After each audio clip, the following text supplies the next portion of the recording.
Good morning, everybody.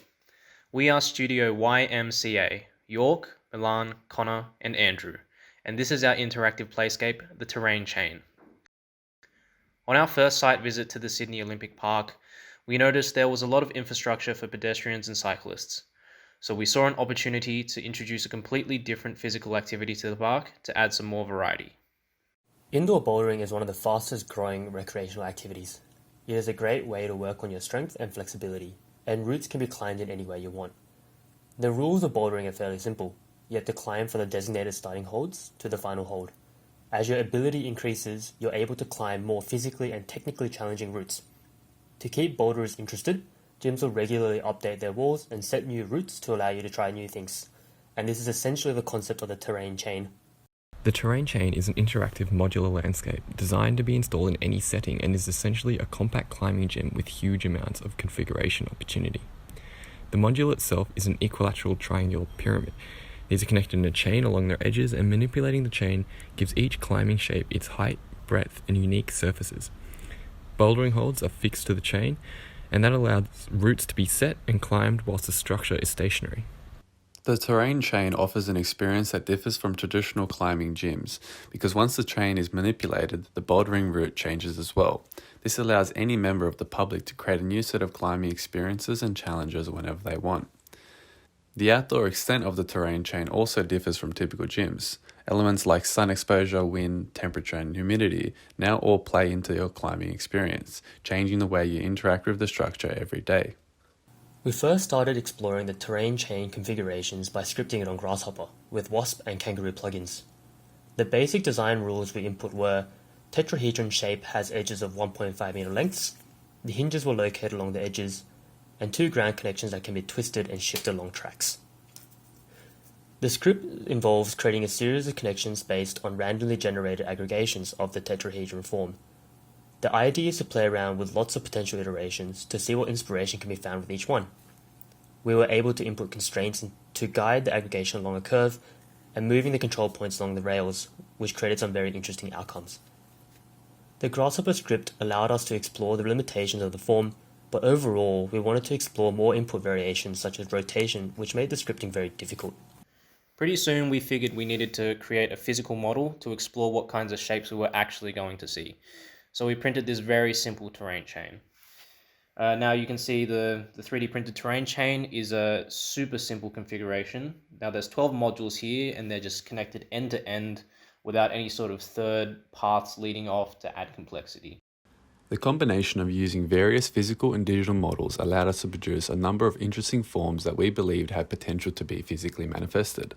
As we progressed, we kept pushing to find ways of further increasing the complexity of the structures, and so we introduced more design variables such as different size modules, increasing the number of modules, and increasing the number of branches or legs that each setup could have. Eventually, we produced many more bouldering stations that would provide endless hours of interaction. The module itself needs to be light enough to push around, but also strong enough to hold 2 to 3 adults at once. The structure is basically a steel scaffold for holding 4 hinges and 4 panels, and the structure can be customized to be lighter near the top to allow for ease of manipulation, and conversely be further internally reinforced closer to the base, where the modules support the combined weight of those above. The connections between modules are comprised of both hinges and pneumatic pistons to allow each module to fold completely flat onto the next, whilst also slowing the closing space between adjacent modules for safety. The panels covering the module will have bouldering holds attached. Experimenting with their materiality gave us the opportunity to express different surface textures and friction levels for added playscape challenges. We also explored aesthetic qualities like transparency and opacity to add a more sculptural feel to the system. Because of the nature of bouldering, a fair bit of falling is involved, so we thought we'd look into the ground surface treatment as well. We experimented with flexible 3D printer filaments that have a parametric spring structure inside, which allowed us to create different firmness options. We also experimented with the climbing panels by placing artworks inspired by the history and context of Sydney Olympic Park. Some of these panels are inspired by actual buildings, mangrove roots, the Olympic rings, and tugboats. All of this adds to the diversity of the climbing surfaces available and the sculptural qualities of the terrain chain. The first site we chose were the mounds near the kids' play area in Newington Armoury. The placement of the mounds allows us to basically assign one terrain chain per mound, with 3 sets of tracks placed at optimal distances from the mounds.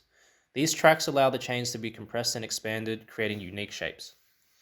We chose this site because it's a high traffic area with lots of kids and parents. There is plenty of automotive and bicycle infrastructure, and it's generally a popular area to visit anyway. The site is flat, but the mounds provide interesting changes of elevation which we can play with. The second site is generally more out of the way and more difficult to climb, though the modules and tracks are exactly the same. We thought it'd be really interesting to hang a couple of these terrain chains from the bottom of an overpass. This is the Holker busway, which goes from the P5 parking area towards the showgrounds and spans over Haslam's Creek. The climbing challenges are intended to be completely different on this site, as the hanging structures are likely more suitable for comfortable climbers. The ground surface treatment will also need to be highly considered because of the greater risk of falling. One of the other main features of our proposal is the addition of an interactive AR application for users of the terrain chain. The application could suggest various climbing routes, highlight certain climbing holds through the inbuilt LEDs, or even challenge users to beat a time score that they can share with friends on social media. The climbers can also use their own phones to see the suggested route and take it upon themselves to alter the terrain chain configuration. Because of our endearment towards our project, we felt it was only right to end this video with a cinematic fly-through of our terrain chain with a touch of classical music. We hope you enjoyed our presentation, and we thank you so much for your time. Stay safe.